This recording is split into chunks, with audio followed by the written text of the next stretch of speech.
guys, it's April, and I want to talk about this book right here because I got words. It's been a while since I've done a review of a book, and so I want to get back into the habit of giving out my words when I read a book that I really want to say something to the universe about. And so to bring that back, I'm going to do that right here. I will do it the same way I do all of my other reviews. I will have the non-spoiler section first, and then it will be followed by a lot of random things that come out of my mouth that I can't promise won't spoil things for you. So be warned. So I just recently picked up A Wounded Name by Hutchison. This is a Hamlet retelling that ended up on my shelf because of this fascinating cover, which was done by the wonderful Brooke Shaden. I absolutely love Brooke Shaden's artwork, and so this had to be on my shelf. This had to be a collection item that just happened. It wasn't until recently that I actually picked it up. I was just like, I'm in the mood for some Shakespeare, some Hamlet.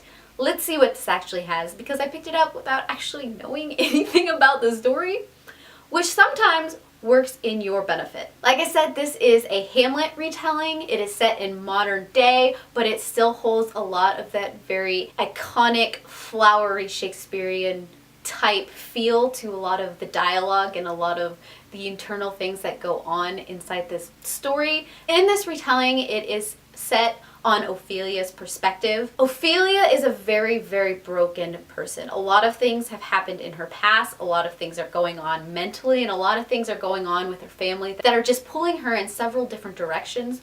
So throughout the story, you're trying to figure out if there is this mental issue going on with Ophelia, or if she just sees more of the world than most of the rest of us do. A lot of the time she is seeing things like sirens or other kind of fake creatures. And her father and her brother just don't understand her, and they're trying to control her in a way that makes sense to them. One of the great things about seeing the world from Ophelia's perspective is you get to see how dysfunctional her relationship with Hamlet is.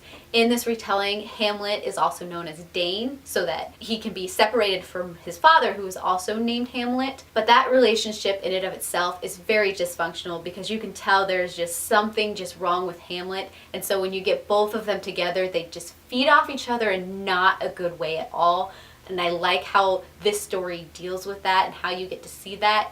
And also in this story, you get to see how suppressive these characters in this society is towards women, and how Ophelia is struggling with that, how she sees it's not right, but at the same time she can't seem to break out of it. There's a lot in her mind that even though she knows it's wrong, she still sees the world in that fashion. She questions whether or not she's a good girl because of the teachings of her father and her brother. She deals with where women are supposed to be in society, and how this kind of suppression has made even Hamlet's mother into someone that Ophelia just doesn't really like, but she understands why it's happening, but she doesn't want it to happen. There's this really weird juxtapose. And then you get to see some of the hypocritical statements that just between Ophelia and her brother is constantly telling her she must remain pure, she must remain innocent, while he himself is going off to deflower the world, so to speak.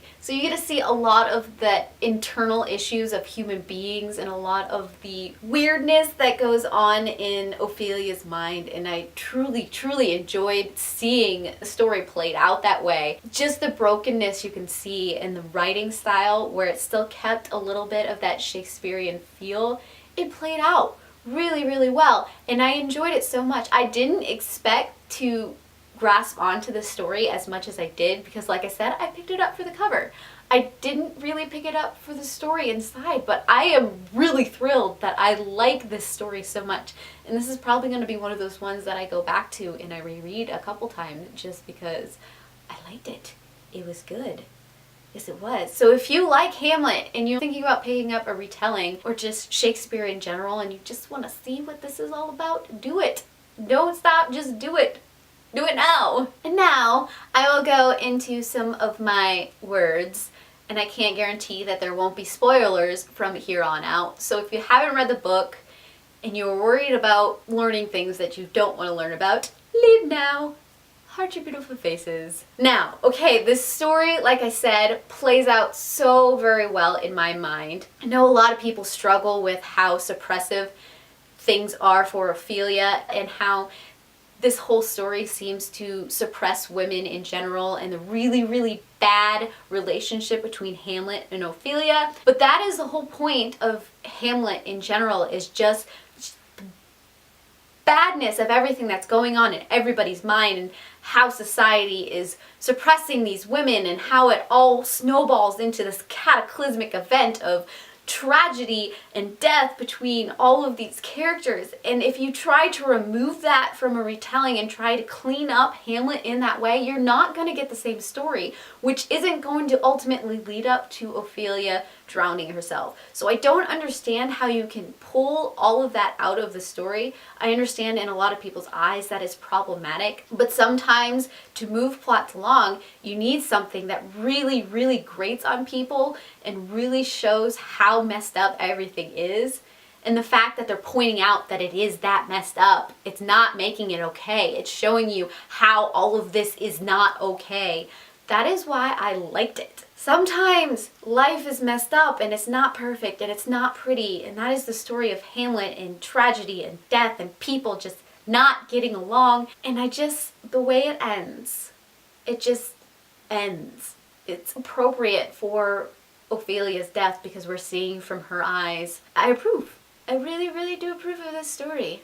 I don't know. I don't know how a lot of you feel about Hamlet, the play, or any other kinds of retellings. Tell me down below what you think, or if you have a favorite Hamlet retelling. I really want to know. And I heart your beautiful faces. Bye.